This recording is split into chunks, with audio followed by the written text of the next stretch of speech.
For some strange reason, my Maker, the one who is responsible for my being here, wanted me to have compassion, empathy, wanted me to care about people, wanted me to resist pain and suffering for myself, and really just can't stand it for anyone else.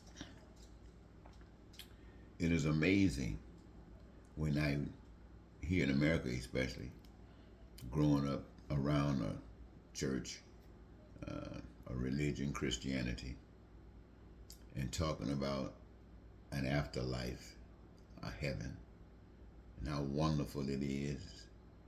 So wonderful that it should cause us to act a certain way here on this earth, display a specific, wonderful type of conduct here on this earth, so that we would be entitled to live heavenly after we die in another land or someplace else. Something seems to be strange to me there, because when it says that you do all you can so you can live heavenly someplace else, it kind of makes me wonder if heaven is someplace else, and yet it's wonderful for us to change our conduct here to get there. Then why not use our conduct here to get that there here? In other words, if acting a certain way would produce heaven, or would allow us to engage in a heavenly type of living, then why not do that here? Why not do that here? And it seems to me as if living here was designed to do just that. Living here, to me, was designed to do just that. Because in living here, we the people, you know what we require. You know what we want, what we need, and what we desire. You know that. And the resources to do it all is here. You know that. And the people who require of it, who want it, need it, are here. You know that. And people are working to produce so we can get that. But there is a problem that seems to stay. It won't go away. And as I think about it, it seems to have to do with money. It has to do with money. It has to do with something else that's engaged in the process of this lifestyle that interrupts it and prevents it from coming to the level of expectation we have. Well, look at it like this. What does money do? Money, who got the money? Well, you can tell who got it. But what else do they have who got the money? They got control basically over everything. Because everything that we do here now, which is supposed to be heavenly, got a price tag some way. Or if you don't use the price tag, you're in violation of some law that they got some penalty or some jail or some prison set up to hold you for violating that law. And yet, if you don't perhaps violate that law, you won't be living. You'll be just like dying because you don't have a job. Or you got a job, but it doesn't pay enough for you to live in a certain kind of way that you desire. Or you just need some additional help. And what do you need to do that? You need money. And when you need the money, you got to get it from somebody else who got control over something else, because this is how they're manipulating us. And so rather than us being free, we're actually slaves, making someone else rich, because it's not really what they do. They just do anything. Anything that they can come up with that's con we the people and get more money out of us. Trick us, think you're going to get a wage increase, but you get robbed before you get home because the gas prices went up, food prices go up. And Somebody gets rich, rich, rich, rich, and then they start talking and complaining how much they've robbed the people, how much they have robbed the people. And when you rob the people, now the people is dependent on the rest of the people to help them. And the rest of the people say, well, we don't have that much, so they got a little system set up that allows those who have robbed the people to help out. But those who have robbed the people don't want to help out. They want to cut the stuff out and make it worse. They want to get more money. They want more money. They say, stop helping folks out. Stop helping folks out. And make folks do what the people in the poorest country would do. People in the poorest country would do anything to eat boo-boo to survive. So we ain't gonna say we want the Americans eating boo-boo, but we'll make it so low that they can accept a lot less than what they do from the rich. The rich have robbed the nation. The rich have robbed the nation. But you just can't put this on the rich, because the rich cannot rob those who won't allow it to happen. You see, in a situation like that, you got two corrupted individuals. You got the one that will rob you, corrupt as hell, and the one that will allow you to rob them, corrupt as hell. Whatever the excuse is, corrupt as hell. It takes two to tango. If the guy says, I'm not going to rob you, I don't know how much you'll allow somebody to rob you. You're not going to get robbed if there's nobody that's trying to rob you. Or if you back it back, and somebody says, I'm going to rob these people, but you say, not today, and no way. They can plan and strategize everything they want to do, but when you will not submit, that robbery will not take place. So we're here living in these bodies on this earth during these times, going through all these different changes with the opportunity to make a choice in every situation. Which way are you going to choose? Are you going to become an addict to something that works against you? Or are you going to stand up for what works for you? This has always been the question.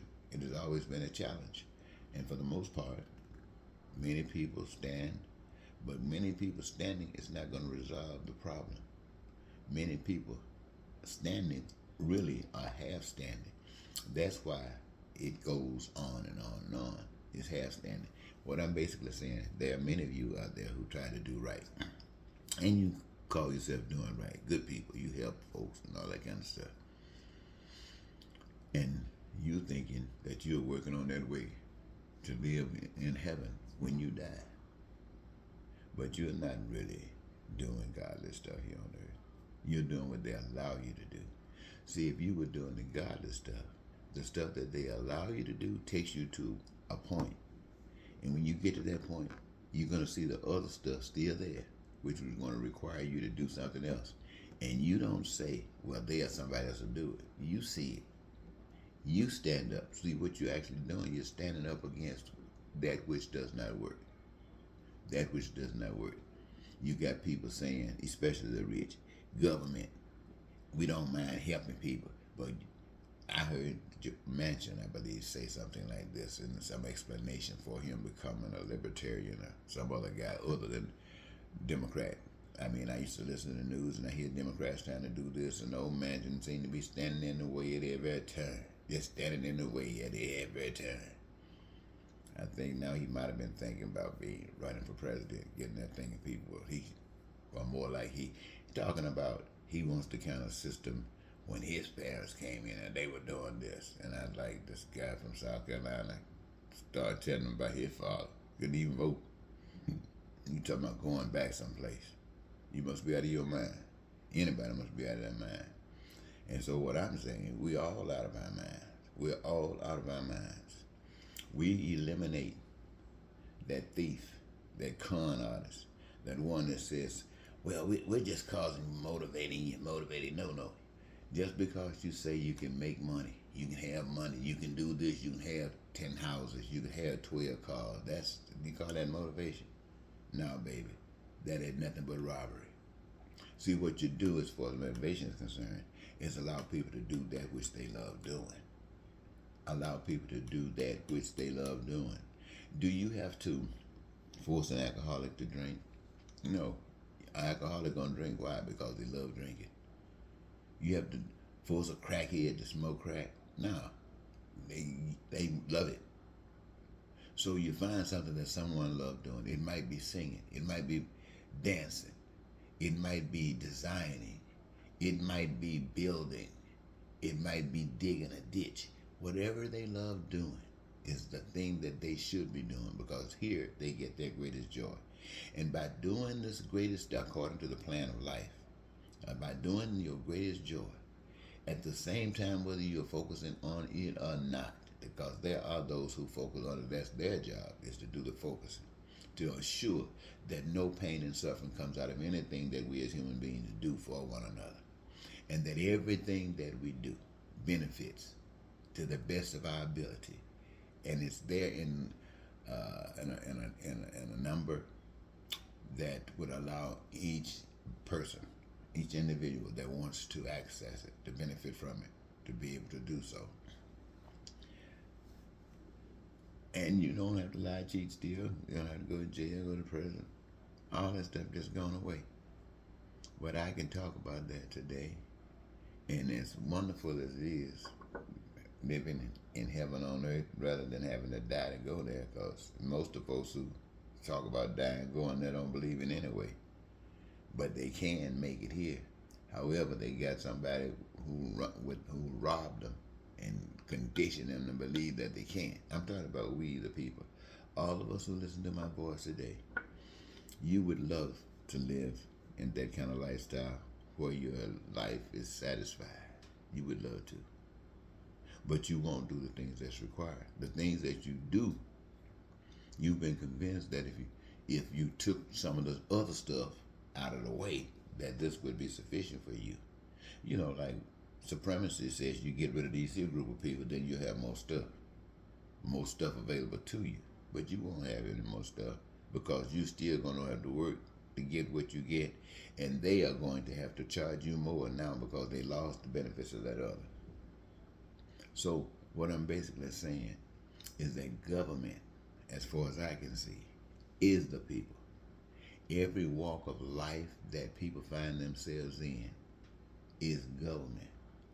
It is the choice, the decision that the people have made that they will conform to is government. So when you're talking about food, clothing, shelter, education, health care, transportation, infrastructure, all that other stuff, building that, preparing that, making sure it is established is government. There's no private enterprise. It's government. It's the people. Making sure that people have their needs, their wants, and their desires met. That's government. Nobody handing out nothing out. That's the people have set up a system that works for all of them. See, you've separated it. You separated government from the rest because you wanted government to work for you or to work for some, not all. If it worked for all, you wouldn't be saying it. It would be working for all, because government is the people. It is the workings of the people, for the people, by the people, you say. Well, I know I've repeated myself several times here, trying to get the right way said that would reach you and you and you and you without offending any, but letting you know that we're all in need of a doctor, the truth. We need to know the truth. When we know the truth, people won't be lying. They won't be following liars. They'll be satisfied and they'll walk toward the light. Yep, and so right now, again, out of love, I tell you, we're living in hell. The worst of us and the best of us. We're all right here in hell.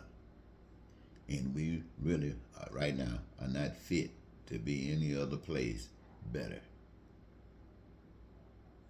But we must do something different. Let's do it.